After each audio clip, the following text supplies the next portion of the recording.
Co 7 nastolatek sekstuje, ale czym tak naprawdę jest ten sexting, Michał?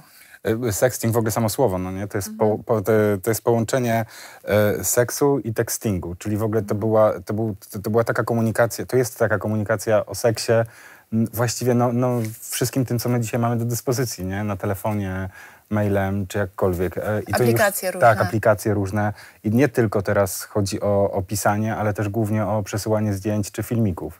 A czy sexting w sumie zawsze istniał, tylko teraz się zmieniła forma? Oczywiście, że tak, to istniało od zawsze. Mamy przykład w literaturze, chociażby różne erotyki czy listy miłosne, które potrafiły być też pikantne, chociażby Napoleon do Józefiny. Ja pamiętam, jak ja byłem w szkole, były takie zeszyty i one się nazywały jakieś złote myśli, czy coś takiego. Ludzie wpisywali różne rzeczy.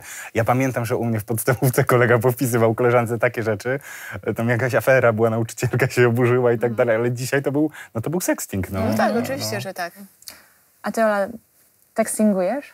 Tekstinguję czy sextinguję? Sextingujesz, Boże. Czy ty sextingujesz? Tekstingujesz i sextingujesz. Słuchajcie, no moje 2 ostatnie związki były z obcokrajowcami, którzy nie mieszkali w Polsce, tylko za granicą, więc jeszcze w obcym siłą języku. rzeczy sextingowałam, tak. Pamiętam, jak pierwszy raz to zrobiłam, bardzo się bałam. Pomyślałam sobie, że nie no, pomyślałam, że jestem jakaś nienormalna, ale to oczywiście wszystkie te moje obawy były tylko i wyłącznie moje, zrodzone z jakichś moich kompleksów, więc jak zrobiłam ten pierwszy krok, no to było fantastyczne, ponieważ wiecie, no jak się nie widzisz z ukochaną osobą przez powiedzmy miesiąc, to podkręca to namiętność w związku, a jak się widzieliśmy, no to mam wrażenie, że nasza więź była silniejsza dzięki temu. Czy byśmy odnaleźli w sobie odwagę, żeby powiedzieć to, co piszemy? Bo jesteśmy odważniejsi, jak piszemy. Ja myślę, że to jest łatwiej, jak nie widzimy kogoś wprost, no nie?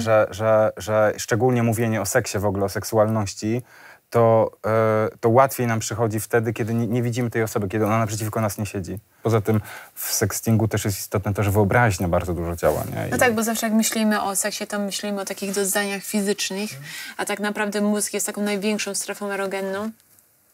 Czy sexting jest formą zdrady? Czy to może być zdrada? Jeżeli jesteśmy z kimś, a sextingujemy z kimś innym. No ja w sobie myślę, że może być. Ja też, według moich wartości, nie wyobrażam sobie, żeby mój chłopak sextingował z kimś innym niż ze mną. No ale myślę, że wiele osób jednak uzna to za zdradę, bo sexting, czy zdjęcia, czy pisanie, no to jest o seksualności. No. Czy nastolatkowie, nastolatki czują presję, żeby sekstować? To zależy od środowiska, ale myślę, że w dużej mierze nie tyle czują presję, bo tego tak nie odbieram też w pracy z nimi, ale że to się zrobiło normą, że to się zrobiło standardem. I może właśnie przez to, że to jest takim standardem, oni czują, że wiele osób czuje, że to jest coś, co oni po prostu mogą robić. My tak często też w ogóle mówimy o nastolatkach, ale wiecie, no, dorośli ludzie to robią, no, ich rodzice to robią często. Właśnie, to czy myślicie, że wasi rodzice sextingują? Słuchajcie, ja nie mam pojęcia, czy moi rodzice sextingują, ale myślę, że ja jako rodzic będę sextingować. Ja, wiesz co, no, moja mama ma chłopaka i myślę, że życzę jej tego, żeby sextingowała. Tak, rany, no tak, oczywiście. No pewnie. Ja mi się wydaje, że moi sextingują. Może to nie jest jakby takie pisanie, ale na pewno jakieś zdjęcie może. A ty, słuchaj, jak robisz sobie zdjęcie i wysyłasz komuś tam, wybrankowi, poprawiasz to zdjęcie, czy nie poprawiasz tego zdjęcia? Kurczę. To się zmieniało. Z tym... Ale przynajmniej filtr. Z tym pierwszym zagranicznym chłopakiem poprawiałam te zdjęcia. Tak, tak, absolutnie dodawałam filtry, nie filtry, jakieś glow, coś. Ale z drugim nie. Już byłam, ale ja też byłam zupełnie na innym etapie wtedy. Niesamowite, jaką drogę też przeszłam od dziewczyny, która po prostu totalnie siebie nie akceptowała, do dziewczyny, która kocha siebie taką, jaką jest, więc nawet bardziej mi się podobają te zdjęcia bez filtrów. Ale myślę, że każdy też lubi trochę to poprawiać, no.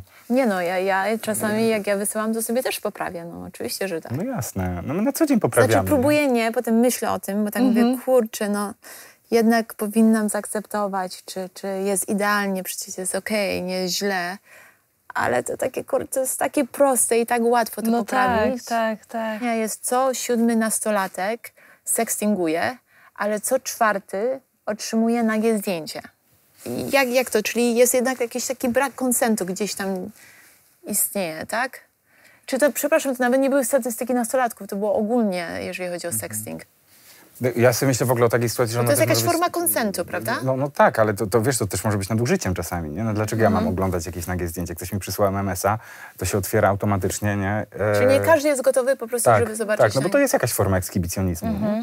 Czyli takiego pokazywania siebie bez, nie wiem, czasami bez zgody drugiej osoby, czy ona chce to w ogóle zobaczyć. A co się dzieje z dzieciakami, które tak bardzo dużo sextingują, albo te relacje takie jedynie polegają na tym sextingu? Co się dzieje z taką bliskością emocjonalną?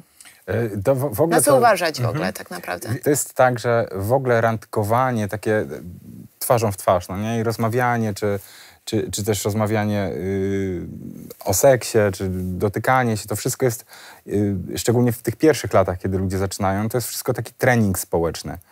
I teraz jeśli nasze całe życie jest przeniesione właśnie tak na aplikację do telefonu, na WhatsAppa czy jakkolwiek, no to my nie trenujemy tego, nie? My jesteśmy pisarzami, bajkopisarzami czasami, ale nie mamy treningu.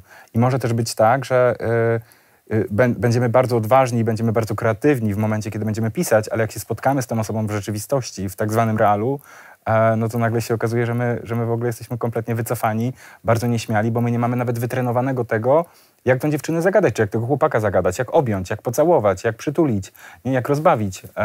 Ale przede wszystkim też myślę, że jest tak cała kwestia obrażania na przykład, że ludzie sobie dużo więcej pozwalają w sieci, czy właśnie przez sexting, bo nie mają takiej face-to-face informacji zwrotnej. No jak rodzice powinni reagować, jeżeli zobaczą, że ich dziecko, czy tam nastolatka sextinguje?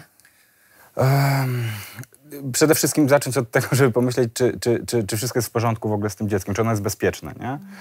Bo niestety przez to, że sexting, i oczywiście ja też to rozumiem, przez różne chore, niefajne akcje, ma bardzo zły PR. Bo ludziom się zdarzyła tragedia, tak, ktoś upublicznił i tak dalej. No właśnie teraz w takim najnowszym serialu Netflixa, Sex Education, jest taka historia, że ktoś rozsyła do całej szkoły zdjęcie cipki swojej koleżanki, dlatego że w jakiejś zasadzie chce się zemścić na niej. I teraz co można zrobić w takim wypadku? Czy to jest karalne? Trzeba to zgłosić na policję, absolutnie, tylko właśnie nastolatek powinien mieć pomoc od strony rodziców. I teraz patrzcie, co się dzieje, że tak, ta dziewczyna już jest ofiarą, a dodatkowo jeszcze bardzo często zaczyna być ponownie wiktymizowana, czyli ponownie stawia się ją w roli ofiary, dlatego że nagle rodzice mają pretensje, nauczyciele mają pretensje, cała rodzina ma do niej w ogóle pretensje, wszyscy nagle uważają, że ona jest taka i owaka, bo wysłała coś takiego i dzieje się coś bardzo podobnego, ja mam wrażenie, jak czasami się dzieje niestety z ofiarami gwałtów, nie? Że to jest jej wina. Nie, ona nie zrobiła niczego dziwnego, ta dziewczyna. I teraz zamiast ją oskarżać i zamiast ją krytykować, jej należy pomóc. Ale pomóc w taki sposób, żeby jej powiedzieć, okej, stało się, to jest niefajne, ale wszystkie my, dziewczyny, mamy cipki. Nic się takiego nie stało, nie? Z drugiej strony. Tak. Osoba, która decyduje się wziąć takie zdjęcie i upublicznić, czy wysłać do innych osób, co taka osoba powinna wiedzieć? Że to jest karalne, że to jest złe, że to może mieć rezultaty bardzo, bardzo złe. Że to się może skończyć... może w najgorszym razie samobójstwem tej drugiej osoby, ale to w jakichś takich najgorszym scenariuszach. sytuacjach. Tak. Wiesz co, to tak jak mówimy, możesz zrujnować komuś życie, sprawa może zostać zgłoszona na policję, w przypadku szkoły możesz mieć duże problemy, wiesz, to realnie kogoś to może dotknąć, nie? Trzeba myśleć, ale przede wszystkim w tym momencie jesteś sprawcą przemocy i my to musimy zacząć nazywać po imieniu. Co zrobić, jeżeli ktoś nas szantażuje nagim zdjęciem? Najfajniej byłoby powiedzieć rodzice, nie? Ale oni bardzo różnie zareagują, więc w drugiej kolejności zaufana osoba dorosła. Serio. Wbrew pozorom i mitom jest wielu fajnych nauczycieli, jest wielu świetnych pedagogów czy psychologów szkolnych. Ja ich znam, ja z nimi też pracuję często na jakichś szkoleniach. A czy sexting jest karalny, jeżeli sextingujemy z osobą nieletnią? To zależy, co się wydarzyło, ale no tak, to są jakieś czynności seksualne i tylko pamiętajmy, że w naszym prawie to poniżej 15 roku życia. No, nie? Bo od 15 możemy uprawiać seks. Tak, i bardzo ważna jest też różnica wieku, która jest między jedną stroną a drugą. Jeśli to będzie osoba, która będzie dużo starsza, no to rzeczywiście to może być duża sprawa potem, nie? Czy ten sexting pomaga osobom nieśmiałym, na przykład w nawiązywaniu kontaktów? Szczególnie młodzieży? Myślę, że tak, że wielu może pomóc, że paradoksalnie, no nie? Bo często się mówi o sextingu jako, wiesz, że to jest takie samo zło, ale de facto, no pomyślcie sobie, no nie? Jak jesteś, nie wiem, nieśmiały albo nieśmiała, albo bardzo zakompleksiony i chcesz poderwać kogoś albo napisać coś takiego, łatwiej ci będzie przez telefon przecież. Bo nie mamy tej konfrontacji wtedy, prawda, bezpośredniej, tylko rzeczywiście są to jakieś małe kroki do tego, żeby otworzyć się i przełamać jakieś swoje bariery. Jakie to wzbudza w nas emocje? No dreszczyk. Ekscytację, podniecenie, tak.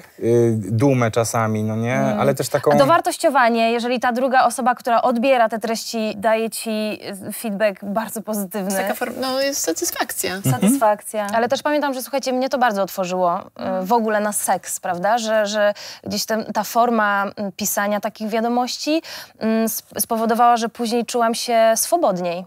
A to jest prawda. U mnie było bardzo podobnie. Że w momencie, kiedy przełamałam ten lód, że jest okej, żebym odpisała coś z takim bardzo mocnym, seksualnym podtekstem, czy bezpośrednio, to jest takie bardzo wyzwalające. Tak. W Polsce bardzo trudno się rozmawia o seksie.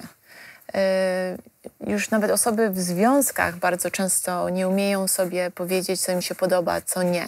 Czy takiej osobie byś radził, żeby zaczęła od jakiejś formy sextingu i przez ten sexting powiedziała, co chce, a czego nie? Ja mimo wszystko jestem zwolennikiem komunikacji bezpośredniej twarzą w twarz, ale jeśli tak jest łatwiej, to ostrożnie, ale tak. Pomaga w takiej nieśmiałości, prawda? Pomaga i to wiesz, nieważne wiesz, co my sobie powiemy, no to ludzie będą to robić, no nie? To więc ja myślę sobie, że w takim razie, znowu, rób to ostrożnie i bezpiecznie, no nie? Jeśli coś piszesz, przeczytaj zanim wyślesz, pomyśl o tym. Pomyśl, czy to tobie nie zaszkodzi, czy to komuś nie sprawi przykrości na przykład też, nie? Teraz ty jako nieedukator. Czy polecałabyś sexting? Jako nieedukator polecałabym sexting, ale tylko z osobą, której ufamy.